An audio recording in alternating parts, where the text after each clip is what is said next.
Hey there, welcome to Spectrum Pulse, where we talk about music, movies, art, and culture. And today we're finally talking about the newest album from La Dispute, No One Was Driving the Car. No mincing words, this is one of my most anticipated releases of 2025, but probably not for the reason you might expect. Of course, La Dispute's acclaimed back catalog and post-hardcore and emo stands tall, where I'd argue that despite the lukewarm reception of the 2019 album Panorama, it was still one of the best of that year. My hot take is that it's better than Rooms of the House, albeit falling a bit short of Wildlife. But in 2025, it runs a bit deeper. At least to me, rock has had a pretty rough year. So after a long 6-year gap between projects, give or take an EP or two, I was really hoping La Dispute could stick the landing, even if the staggered release plan over a series of EPs now compiled into this did prompt some concern. I get driving buzz and attention, especially if the band seems to like the approach, and it makes a bit more sense in context, but in the attention economy, I gotta think one larger impact that is better than a set of smaller ones that get subsumed quickly, especially when you have a cinematic, narrative-driven album where every mini arc on each EP is split into its own piece, with the exception of the nearly 9-minute Extinction Catastrophe Film,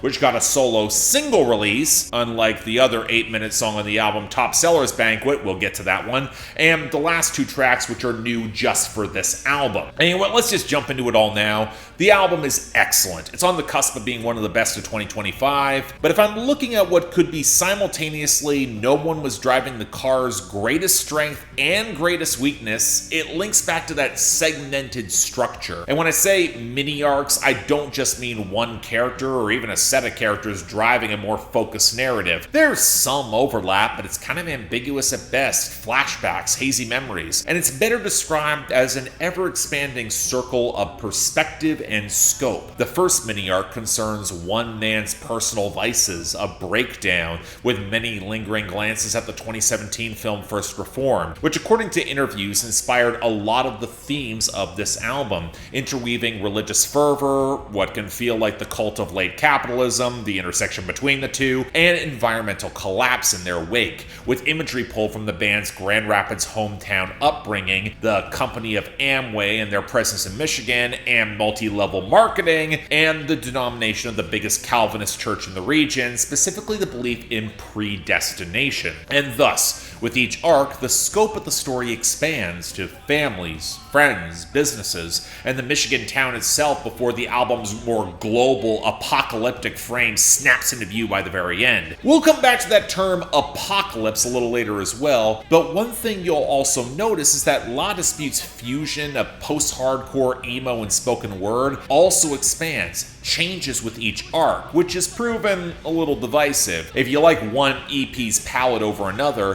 while the formula doesn't vary excessively and it's all anchored by frontman Jordan Dreyer's howling, densely written delivery, you're gonna hear it in the fine details, like how the final EP's sound palette feels so saturated and cinematic, even as the liquid, cycling melodies paint the scene very analogous to Panorama. And while once again it's self-produced by the band, if you were underwhelmed by the haunted expanse of Panorama that embraced smoother melodies, the first arc feels like the sharpest possible counterpoint. The grimy bass, ragged percussion, discordant chugging guitar fragments, and Dreyer howling the first-person story of a man in a fugue state of apocalyptic dissociation, shaving his head to force some sort of change as his partner watches in anxious horror at it all, where he leaves the house and later stumbles across a scene of another man in bondage with the sex worker, an attempt at conveying emotional intimacy that he can no longer experience, the sex worker leaving the man behind. And that then leaves our disheveled protagonist stumbling across a dilapidated street,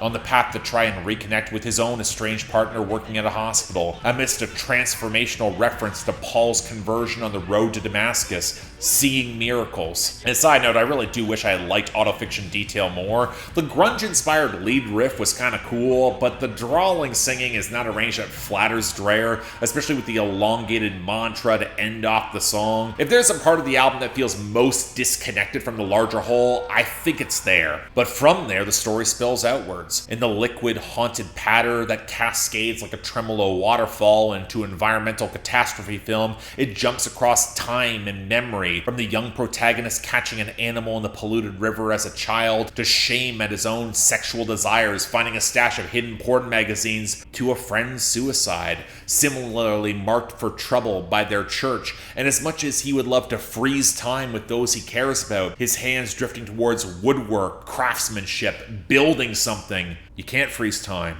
You can't stop entropy.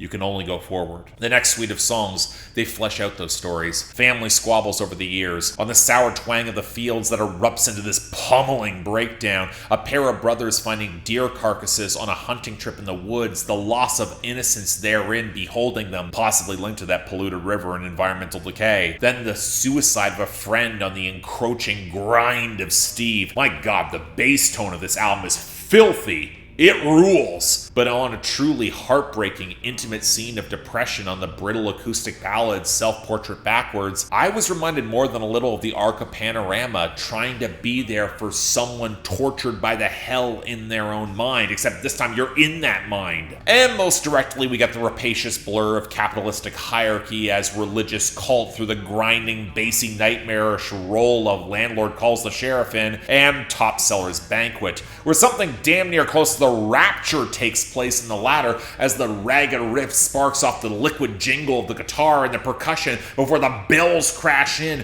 and the sample just echoes around that stalking bass, because the rapture only took those serving at the banquet, leaving all those top sellers enmeshed in greed and ritual, gnashing their teeth, embracing the hell on earth. And from there, amidst a haze of callbacks and shattered memories on the fractured skitter of guitars, acoustic and electric on Saturation Diver, as the mix becomes even further saturated with distortion, the protagonist desperately races, trying to restore that failed relationship with his partner, but he feels walled out. He sees her with all of their friends, where, to quote the song's title, I dreamt of a room with all my friends I could not get in. But let's consider all this in two parts. First, coming to structure. Beyond the mini-arcs segmented into EPs, where I might disagree with the approach, but the lyrical callbacks feel better integrated across said EPs, and there's consideration for broader structure, thematic, as every sonic shift feels purposeful. Many have highlighted the writing functioning more like a stage or screenplay,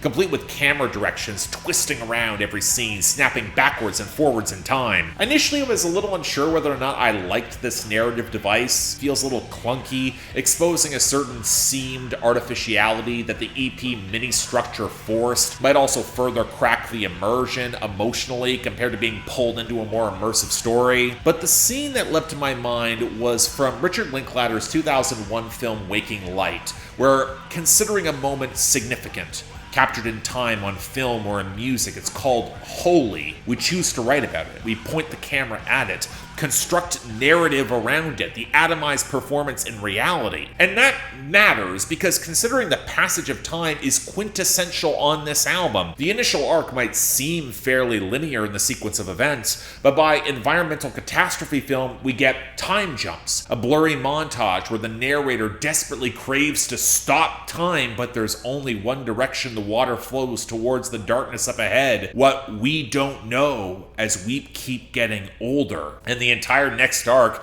takes stories that play across years, from the layers of flashback on the field, family memories and the hazy photographs of family conflict, of sibling fistfight at mom's 50th, the Unsound, to playing out Steve's suicidal ideation, a lot of memory, wondering what could have been missed. But what struck with me most was peeling through the memories on Self-Portrait Backwards, where in the throes of depression, the protagonist tries to look back on himself. But also in watching an old TV show, seeking that familiar, nostalgic comfort, he keeps rewatching it, rather than try to find something new, and he notices new things that seem to change every single time, never quite the same, The nostalgia's poison. Now this is where we need to get back into theme, and I'll circle back to that conversation of predestination that underlies a lot of the religious framing on this album, that God knows all, including your future, control of one's life that's consistently seized and crushed by bad or corrupted systems. Where in environmental catastrophe film, he wonders if he was unknowingly poisoned by the polluted river, would that count as suicide?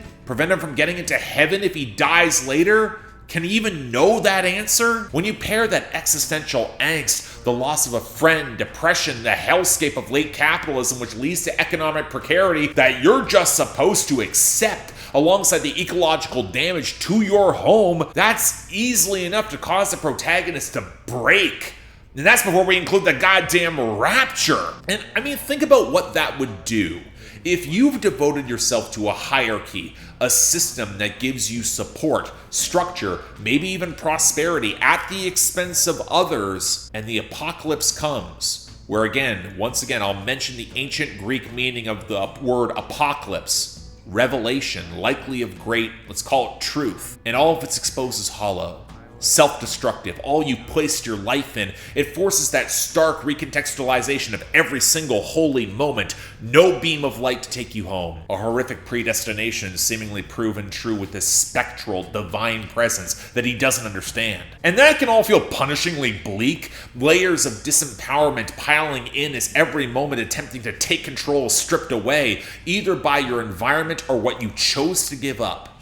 Or it can feel like nobody's driving that car. But what's telling the most? It comes in the moments of peace, solidarity, human connection, which can often be forsaken before it's too late. Where on Autofiction Detail, the miracles he witnesses are people caring for their own on the streets when they got nothing but each other, to the family strife reconciled, to one's desire to stop time, hold peace with a partner on environmental catastrophe film. So when the camera takes its widest angle yet, and it looks at the audience in the final two songs, the title track acoustic with Dreyer's vocal shout damn near a live pickup, the latter even more hushed and spare and creaking, especially with the cassette playing that final sampled recording, worrying about the future, amplifying a downbeat conclusion which might feel realistic but kind of sucks the air out of a long album's conclusion, where the message in the face of it all is either meaningless or where meaning can be reclaimed with whatever time we got left. I think we gotta try.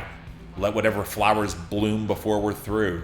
But somehow tying this all together, look, I completely understand why I've seen many folks calling this a big return to form for La Dispute, easily an album comparable to their best. And while I love the interweaving themes and vivid detail of the writing, to say nothing of some of the absolutely filthy riffs and grooves, I'd be honest, I'm on the fence whether I fully agree. Don't get me wrong, it's excellent. It's rare when an act takes 6 years to refine the sound and deliver something that feels cinematic in composition, production, thematic heft, building on many of the melodic tones that I loved on Panorama with some of that added grisly weight. But the seams of the album's structure and an oddly understated ending is very reminiscent of the art house movies, where as much as you would admire everything on display, a tighter edit might have made it more effective in pacing or execution. It's also a distinctly bittersweet listen where absolutely makes sense in 2025. I can imagine a lot of catharsis being wrung out of this, especially among those who are more acutely aware of how so much of modern evangelical fundamentalism in America has morphed into an apocalyptic death cult, as if it hasn't been that for decades. But if you're already caught in that disempowered vortex, might be a tougher pill to swallow. Panorama also had that lingering feeling of dread and helplessness, but that was the personal stakes of trying to help someone else. Here it's just everything. I will say it's worth the deep dive to fully untangle it. On a visceral, textural level, La Dispute remains very special, and by the end of 2025 it could well be among the best. But if no one is driving the car, we might need a little bit more than just this cryptic warning to actually grab the wheel. So yeah, thanks a lot for watching. If you want to see more, please be sure to like, share, drop comments, subscribe. Yeah, this was a long one. It took longer than I expected to get to it. It's a big album. I wanted to do it justice. It was doing a lot too, especially with all the literary focus. And again, I think that some of the seams and issues that I notice, it's probably going to be a me thing when it comes to how albums get released as EPs before one whole. I just don't particularly like that approach, but hey, they pulled off something here. I do think this is pretty damn great. Probably one of the best examples of that I've heard in recent memory.